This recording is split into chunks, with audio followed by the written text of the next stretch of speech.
여러분, 샤워하다가 우연히 가슴에서 뭔가 만져진 적 있으신가요? 그 순간 심장이 철렁 내려앉는 느낌, 저도 압니다. 사실 30대 이상 여성 10명 중 7명이 이런 경험을 한 번쯤은 하신다고 해요. 그런데 놀라운 건 그중 90%는 병원에 가지 않는다는 겁니다. 무서워서, 바빠서, 아니면 별일 아닐 거라는 생각에 그냥 넘어가 버리죠. 하지만 바로 이 순간 우리 몸이 보내는 신호를 놓치면 안 됩니다. 오늘은 여러분의 생명을 지킬 수 있는 유방 건강에 대한 모든 것을 알려드리겠습니다. 이 영상 하나면 병원 가기 전에 스스로 건강을 체크할 수 있고 언제 병원에 가야 하는지도 정확히 알 수 있습니다. 끝까지 집중해 주세요. 먼저 충격적인 통계 하나 말씀드릴게요. 유방암은 현재 대한민국 여성암 발생률 1위입니다. 매년 약 3만 명의 여성이 유방암 진단을 받고 있고 이 숫자는 계속 증가하고 있어요. 그런데 여기서 중요한 포인트가 있습니다. 유방암은 조기에 발견하면 5년 생존율이 95% 이상입니다. 거의 완치에 가까운 수준이에요. 반대로 말하면 늦게 발견하면 생존율이 급격히 떨어진다는 뜻이기도 하죠. 그래서 오늘 제가 알려드리는 자가검진 방법이 정말 중요합니다. 이건 단순한 정보가 아니라 여러분의 생명을 지키는 실질적인 도구가 될 거예요. 많은 분들이 물어보세요. 선생님, 저는 가족력도 없고 건강한데 유방암 걱정을 해야 하나요? 이 질문에 대한 답은 명확합니다. 유방암 환자의 약 70%는 특별한 위험 요인이 없는 일반 여성들입니다. 물론 가족력이 있으면 위험도가 2배에서 3배 높아지는 건 사실이에요.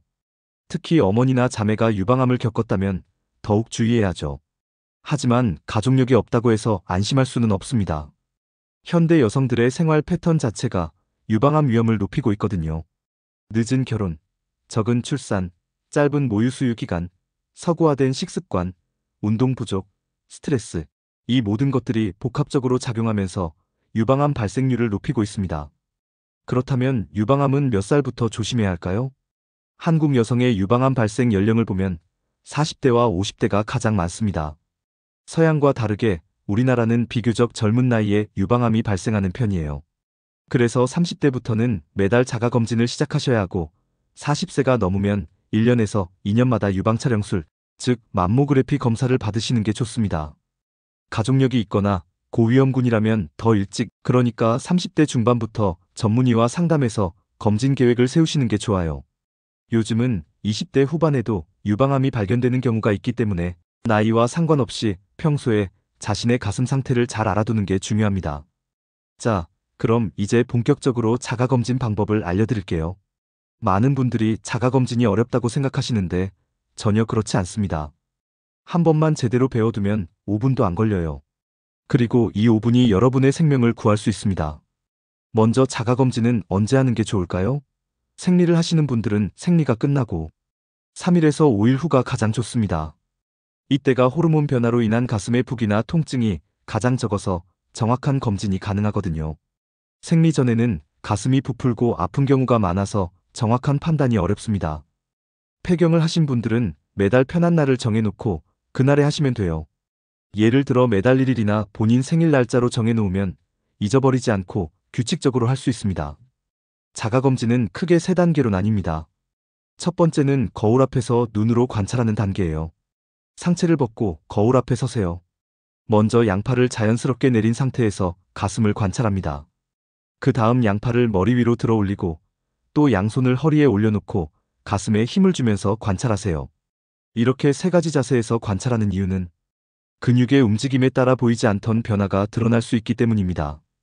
이때 주의 깊게 봐야 할 것들이 있어요. 양쪽 가슴의 크기나 모양이 평소와 다르게 변했는지, 피부에 주름이나 함몰이 생겼는지, 피부가 오렌지 껍질처럼 두툼하게 변했는지, 유두가 안쪽으로 들어갔는지, 유두에서 분비물이 나오는지 확인해야 합니다. 원래부터 양쪽 가슴 크기가 약간 다른 건 정상이에요. 대부분의 여성들이 그렇거든요. 하지만 갑자기 한쪽이 커지거나 작아졌다면 이건 주의 신호입니다. 두 번째 단계는 누워서 만져보는 촉진입니다. 이게 가장 중요한 단계예요. 침대나 바닥에 편하게 누우세요. 왼쪽 가슴을 검진할 때는 왼쪽 어깨 밑에 얇은 베개나 수건을 받치고 왼팔을 머리 위로 올립니다. 그러면 가슴 조직이 평평하게 펴져서 검진하기 쉬워져요. 오른손의 검지, 중지, 약지 세 손가락 끝을 모아서 사용합니다. 손톱이 아니라 손가락 끝의 부드러운 부분으로 누르는 거예요. 이제 가슴 바깥쪽에서 시작해서 작은 원을 그리며 천천히 눌러가면서 안쪽으로 들어옵니다. 마치 달팽이 껍데기 같은 나선형으로 움직이는 거죠. 처음에는 가볍게, 그 다음은 중간 정도 힘으로, 마지막은 깊숙이 눌러봅니다. 이렇게 세 가지 깊이로 누르는 이유는 가슴 조직이 여러 층으로 되어 있기 때문에 각 층을 다 확인해야 하기 때문이에요. 특히 겨드랑이 부분도 꼭 확인하세요. 유방 조직이 겨드랑이까지 연결되어 있고 림프절도 이 부위에 있기 때문에 매우 중요합니다. 오른쪽 가슴도 같은 방법으로 검진하면 됩니다. 세 번째 단계는 서서 하는 촉진인데요. 이건 주로 샤워할 때 하면 편합니다. 비누 거품을 묻히면 손이 미끄러워져서 더 쉽게 검진할 수 있거든요. 누워서 했던 것과 같은 방법으로 한쪽 팔을 들고 반대편 손으로 나선형으로 만져봅니다. 서 있을 때는 중력 때문에 가슴 조직의 분포가 달라지기 때문에 누웠을 때 못 느꼈던 멍울을 발견할 수도 있어요. 그래서 누운 자세와 선 자세 둘 다 해보는 게 중요합니다. 자가검진을 할 때 가장 많이 하는 실수가 있습니다. 너무 세게 누르거나 너무 빨리 하는 거예요. 천천히 꼼꼼하게 하셔야 합니다. 한쪽 가슴을 검진하는데 최소 2분에서 3분은 걸려야 정상이에요. 그리고 또 하나 중요한 건 매달 하다 보면 자신의 가슴이 정상적으로 어떤 느낌인지 알게 됩니다. 원래 약간 울퉁불퉁한 부분이 있을 수 있어요. 특히 가슴 아래쪽이나 바깥쪽은 정상적으로도 약간 덩어리진 느낌이 날 수 있습니다. 이게 본인의 정상 상태를 알아두면 나중에 뭔가 달라졌을 때 바로 알아차릴 수 있습니다. 그럼 어떤 걸 발견했을 때 병원에 가야 할까요? 첫째, 딱딱한 멍울이 만져질 때입니다. 특히 움직이지 않고 고정되어 있는 느낌의 멍울은 주의해야 해요. 양성 종양은 보통 말랑말랑하고 손가락으로 누르면 움직이는데 악성은 딱딱하고 주변 조직에 붙어 있어서 잘 움직이지 않습니다. 하지만 이건 전문가도 만져서 확실히 구분하기 어려운 경우가 많으니까 멍울이 만져지면 일단 병원에 가보시는 게 맞습니다. 둘째, 유두에서 분비물이 나올 때입니다. 특히 피가 섞여 있거나 한쪽 유두에서만 저절로 나온다면 반드시 검사를 받아야 합니다. 임신이나 수유 중이 아닌데 유두에서 분비물이 나온다는 건 비정상적인 신호일 수 있어요. 셋째, 피부 변화가 있을 때입니다. 가슴 피부가 오렌지 껍질처럼 두툼해지거나 움푹 들어가거나 붉어지는 경우 이건 염증성, 유방암의 신호일 수 있습니다. 넷째, 유두가 갑자기 안쪽으로 들어가는 경우입니다. 원래부터 함몰 유두였다면 괜찮지만 평소에는 정상이었는데 갑자기 한쪽 유두가 들어갔다면 이것도 검사가 필요합니다. 다섯째, 가슴의 크기나 모양이 갑자기 변했을 때입니다. 여섯째, 겨드랑이에 멍울이 만져질 때입니다. 림프절이 부은 거일 수 있는데 이것도 꼭 확인해야 해요. 여기서 한 가지 안심시켜 드릴 점이 있습니다. 생리 전에 가슴이 붓고 아픈 건 대부분 정상입니다. 호르몬 변화 때문에 생기는 자연스러운 현상이에요. 그리고 젊은 여성들에게 흔한 섬유선종이라는 양성 종양이 있는데 이건 딱딱하지만 잘 움직이고 둥근 모양이에요. 대부분 20대에서 30대에 발견되고 암으로 발전하는 경우는 거의 없습니다. 하지만 그래도 처음 발견했을 때는 꼭 병원에 가서 확인을 받으셔야 해요. 전문의가 초음파나 조직검사로 정확히 진단해야 안심할 수 있습니다. 유방검진에는 어떤 종류가 있을까요? 가장 기본적인 건 유방 초음파입니다. 특히 젊은 여성들이나 유방 조직이 치밀한 경우에 효과적이에요. 초음파는 방사선 노출이 없어서 안전하고 멍울의 성질을 잘 파악할 수 있습니다.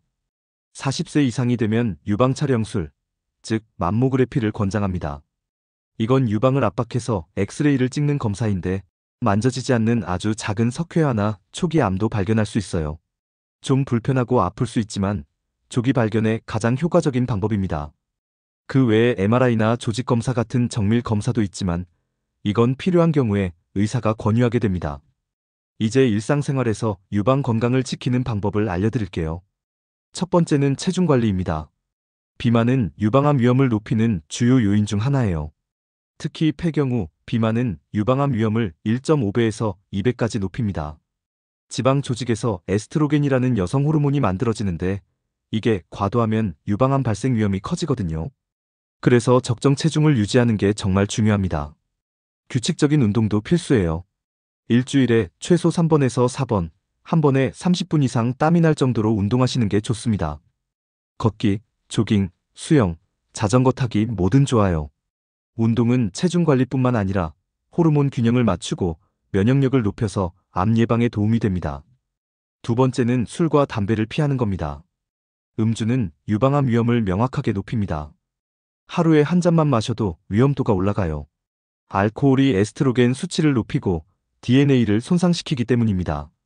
담배는 말할 것도 없죠. 흡연은 모든 암의 위험을 높이고 특히 젊은 나이에 유방암에 걸릴 위험을 증가시킵니다. 간접 흡연도 마찬가지예요. 가능하면 술은 줄이고 담배는 완전히 끊으시는 게 좋습니다.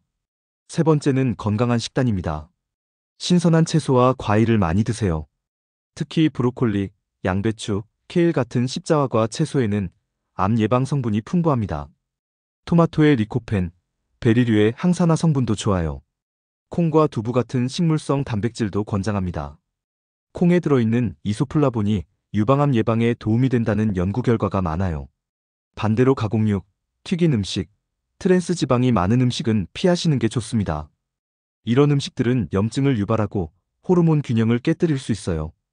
통곡물과 견과류도 좋습니다. 오메가3가 풍부한 등푸른 생선도 일주일에 두세 번 드시면 좋아요. 네 번째는 스트레스 관리입니다. 만성적인 스트레스는 면역력을 떨어뜨리고 호르몬 불균형을 일으킵니다. 충분한 수면을 취하세요. 하루 7시간에서 8시간은 자야 합니다. 수면 부족은 멜라토닌 분비를 줄여서 암 위험을 높일 수 있어요. 명상이나 요가, 심호흡 같은 이완 활동도 도움이 됩니다. 자신만의 스트레스 해소 방법을 찾으세요. 취미생활, 친구와의 만남, 자연 속 산책, 뭐든 좋습니다. 다섯 번째는 올바른 속옷 착용입니다. 너무 꽉 조이는 브래지어는 혈액순환과 림프순환을 방해할 수 있어요. 편안한 사이즈를 선택하시고 집에 있을 때나 잠잘 때는 브래지어를 벗는 게 좋습니다. 와이어가 들어간 브래지어를 오래 착용하는 것도 좋지 않아요. 가끔은 편한 스포츠 브라나 노와이어 브라를 착용하세요. 여섯 번째는 모유수유입니다. 출산 후 모유수유를 하면 유방암 위험이 줄어듭니다. 수유기간이 길수록 예방 효과가 커요. 6개월 이상 모유수유를 하면 특히 좋습니다. 모유수유가 어려운 상황이라면 어쩔 수 없지만 가능하다면 시도해 보시는 걸 권장합니다. 일곱 번째는 호르몬 요법을 신중하게 선택하는 겁니다. 폐경기 증상 완화를 위한 호르몬 대체 요법은 장기간 사용하면 유방암 위험을 높일 수 있어요. 꼭 필요한 경우에만 의사와 상담해서 최소 기간 동안 사용하세요. 피임약도 마찬가지입니다. 현재 사용하는 동안은 약간 위험도가 올라갈 수 있지만 중단하면 위험도가 정상으로 돌아옵니다. 유방 건강과 관련해서 자주 나오는 오해들도 짚고 넘어갈게요. 첫째, 브래지어를 착용하면 유방암에 걸린다는 속설이 있는데 이건 과학적 근거가 없습니다.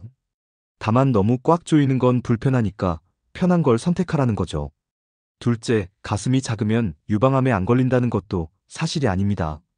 가슴 크기와 유방암 발생률은 관계가 없어요. 셋째, 남자는 유방암에 안 걸린다는 것도 오해입니다. 남성도 유방암에 걸릴 수 있어요. 드물긴 하지만 전체 유방암의 약 1% 정도가 남성에게서 발생합니다. 넷째, 유방암은 유전이다라고 생각하는데 앞서 말씀드렸듯이 70% 이상은 가족력 없이 발생합니다. 마지막으로 강조하고 싶은 건 조기 발견이 정말 중요하다는 겁니다. 영기나 일기에 발견된 유방암은 거의 100% 완치가 가능합니다. 2기도 생존율이 90% 이상이에요. 하지만 3기, 4기로 넘어가면 생존율이 급격히 떨어집니다. 그래서 매달 자가검진하고 정기적으로 병원 검진을 받는 게 정말 중요합니다. 귀찮다고, 시간이 없다고, 무섭다고 미루지 마세요. 여러분의 건강과 생명을 지키는 가장 확실한 방법입니다. 오늘 영상에서 알려드린 자가검진 방법, 당장 오늘부터 실천해보세요. 달력에 표시해두고 매달 같은 날 하시면 됩니다. 그리고 혹시 이상한 게 발견되면 절대 혼자 고민하지 마시고 바로 병원에 가세요. 대부분은 양성이지만 만약을 위해 확인하는 게 중요합니다. 병원 가는 걸 두려워하지 마세요. 조기에 발견하면 치료도 간단하고 완치율도 높습니다. 여러분의 가족, 친구, 동료들에게도 이 정보를 공유해주세요. 특히 어머니나 자매가 계시다면 꼭 이 영상을 함께 보시길 권합니다. 서로의 건강을 챙기는 게 가장 큰 사랑이잖아요. 유방 건강은 단순히 질병 예방의 문제가 아니라 여성으로서의 자존감과 삶의 질과도 직결되는 문제입니다. 우리 몸을 소중히 여기고 작은 변화에도 귀 기울이는 습관을 들여야 합니다. 오늘 영상이 도움이 되셨다면 좋아요와 구독 부탁드립니다. 그리고 댓글로 궁금한 점이나 경험담을 남겨주세요. 여러분의 이야기가 다른 분들에게도 큰 도움이 될 수 있습니다. 다음 영상에서는 여성 건강의 다른 주제로 찾아뵙겠습니다. 건강하세요.